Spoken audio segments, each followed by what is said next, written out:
السلام عليكم ورحمة الله وبركاته نحمده ونصلي على رسوله الكريم أما بعد সম্মানিত প্রিয় দেশবাসী, আমি আপনাদের সম্মুখে যে বিষয় নিয়ে আলোচনা করব তা হচ্ছে পহেলা বৈশাখ। পহেলা বৈশাখ মুসলমানদের জন্য জায়েজ নাকি নাজায়েজ?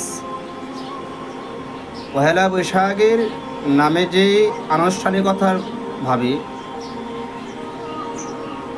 যে উৎসব পালন করা হয় তা হলো একটা ভিন্ন ধর্মাবলম্বীর সাংস্কৃতিক, এটা কোনো বাঙালির সাংস্কৃতিক না। এই জন্য আমাদের প্রথমে ভাবা উচিত যে আমরা প্রথমে বাঙালি নাকি আমরা প্রথমে মুসলিম। যারা বলে যে আমরা প্রথমে বাঙালি, এই যে একটি কথা, এই কথাটি সম্পূর্ণ শরীয়ত পরিপন্থী এবং ভিত্তিহীন একটি কাজ এবং একটি কথা। কারণ আমরা প্রথমে হচ্ছি মুসলিম। হ্যাঁ, আমরা বাংলাদেশে বাস করি, খ্রিস্টান, বৌদ্ধ, মুসলিম, অমুসলিম, হিন্দু এবং যে যার যার স্থান থেকে যার ধর্মের অনুসারে উৎসব পালন করে, কিন্তু আমরা মুসলিম হিসেবে আমরা ভিন্ন ধর্মাবলম্বীদের যে সাংস্কৃতিক আছে সেগুলোকে মুসলমানদের জন্য, মুসলমানদের ছেলে মেয়েদের জন্য পালন করার সম্পূর্ণ শরীয়ত পরিপন্থী কাজ এবং নাজায়েজ।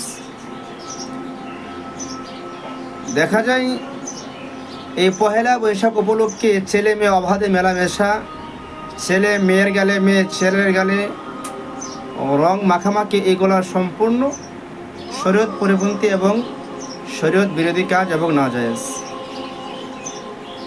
হ্যাঁ, পহেলা বৈশাখ যেহেতু আমাদের বাংলাদেশে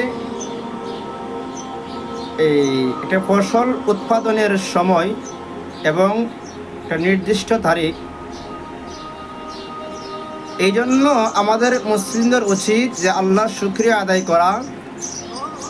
এই বছর যেই ফসল হয়েছে, আল্লাহর যে নিয়ামত আমরা পেয়েছি, এই জন্য শুকরিয়া আদায় করা উচিত, যেন সামনের বছর আল্লাহ সুবহানাহু ওয়া তাআলা আমাদের সেই ফসলে আরও বরকত বাড়িয়ে দেয়। এই জন্য আমাদের প্রত্যেকেরই উচিত ভিন্ন ধর্মাবলম্বীদের যে সাংস্কৃতিক আছে সেইগুলোকে বর্জন করা, ইসলামী শরিয়া মেনে চলা, আল্লাহকে একত্ববাদ স্বীকার করা এবং শিরকি মুক্ত জিন্দেগি গঠন করা। আল্লাহ সুবহানাহু ওয়া তাআলা আমাদের সবাইকে ইসলাম বিরোধী কাজ থেকে, শিরকি কাজ থেকে, যেইগুলোকে ইসলাম সাপোর্ট করে না, পছন্দ করে না, ইসলামে নাজায়েজ, এইগুলা থেকে আল্লাহ সুবহানাহু ওয়া তাআলা আমাদের প্রত্যেককে হেফাজত করুক। আল্লাহ আমাদের সহায় হোক।